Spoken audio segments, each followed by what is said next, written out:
दोस्तों, आज मैं आप सबको एक ऐसी कहानी सुनाने वाली हूँ जो शायद आप लोगों ने सुन रखी होगी। लेकिन इस वीडियो को देखने वाले लोगों में से कितने लोग ऐसे हैं जो इस बात पर अमल करते हैं। दोस्तों, जिन लोगों ने इस कहानी को सुन रखा है और जिन लोगों ने इस कहानी को नहीं सुना है, सभी लोगों के लिए ये कहानी बहुत ही इम्पोर्टेंट होने वाली है। दोस्तों, इस कहानी की एक एक लाइन ऐसी है जिसको सुनने और समझने के बाद आप अपनी ताकत और अपनी क्षमताओं के बारे में समझ पाएंगे। तो चलिए कहानी को शुरू करती हूँ। दोस्तों, एक बार की बात है, जंगल में एक शेरनी ने अपने बच्चे को जन्म दिया। बच्चे के जन्म लेते ही उस शेरनी ने अपना दम तोड़ दिया।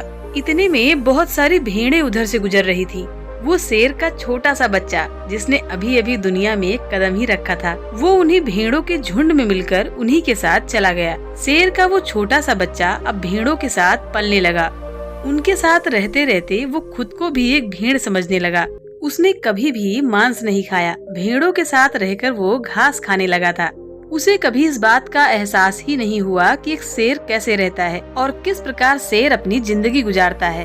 उसे तो अभी तक ये भी नहीं पता था कि वो एक शेर है, क्योंकि उसके चारों तरफ भेड़ ही रहती थी और भेड़ों के साथ ही वो पल रहा था। उसने कभी भी शेर की तरह नहीं दहाड़ा। धीरे धीरे समय गुजरता गया। अब वो शेर का नन्हा सा बच्चा एक बड़ा शेर बन चुका था।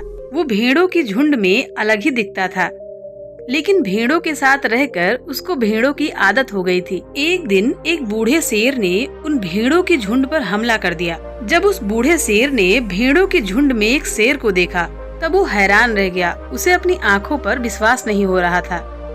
उसने देखा कि एक नौजवान शेर भेड़ों के बीच में घूम रहा है। उसने पहले कभी भी ऐसा नहीं देखा था। अब वो बूढ़ा शेर इस बात को भूल चुका था कि वहाँ पर वो भेड़ों का शिकार करने गया था। बूढ़ा शेर मन ही मन सोचने लगा कि वो मिलकर पहले शेर से बात करेगा और पूछेगा कि वो यहाँ कैसे आया। उस बूढ़े शेर ने भेड़ों के झुंड पर फिर से हमला किया, उस नौजवान शेर को पकड़ने के लिए।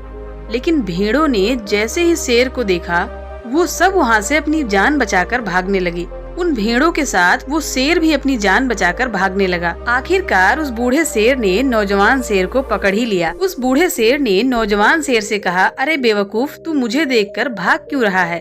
उस नौजवान शेर ने हाथ जोड़ते हुए कहा, मुझे छोड़ दो, मैं एक साधारण सा भेड़ हूँ। वो उस बूढ़े शेर के सामने एक भेड़ की तरह कांप रहा था। बूढ़ा शेर ये सब सुनकर हैरान रह गया और उसे अब समझ आ चुका था कि यहाँ क्या हो रहा है। वो बूढ़ा शेर उस नौजवान शेर को अपने साथ एक नदी के तट पर ले गया। वो नौजवान शेर वहाँ से भागने की कोशिश कर रहा था। उस बूढ़े शेर ने उस नौजवान शेर को उस नदी की तरफ ढकेलते हुए कहा, तुम अपने आप को इस पानी में देखो। नदी का पानी पूरी तरह से स्थिर था और एक बार फिर से उस बूढ़े शेर ने उस नौजवान शेर से पानी में अपने आप को देखने के लिए कहा। बूढ़े शेर ने कहा, तुम अपने शरीर को इस पानी में देखो और मेरे शरीर को देखो। उस नौजवान शेर ने डरते हुए अपने आप को नदी में देखा और जैसे ही उसने अपना चेहरा नदी में देखा, वो हैरान रह गया।